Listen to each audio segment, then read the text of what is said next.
In a tremendous story of survival, horticulturists at the National Arboretum have successfully cloned Stumpy, a stunted and gnarled cherry tree at Tidal Basin that became an unlikely social media celebrity before being cut down with more than 100 other trees earlier this year. And what's beautiful about what's happening to Stumpy is that it's being rejuvenated. It's being turned into mulch and seedlings for future trees. And that's the purpose. It's this ongoing cycle of tree life. These 5 young seedlings are genetically identical to the original Stumpy and could be returned to their parents' home in a couple of years after the completion of a massive seawall repair project that will fix sidewalks and prevent flooding. The original seawall probably has been slowly sinking from the beginning. It wasn't anchored to bedrock, and believe it or not, by now some areas around the Tidal Basin have sunk by as much as 5 feet. So we started to try to address this issue about 25 years ago. It is expensive work.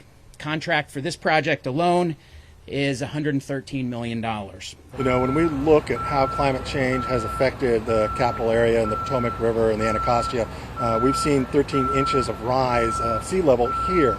And yet through that, I think Stumpy was a great example of resiliency.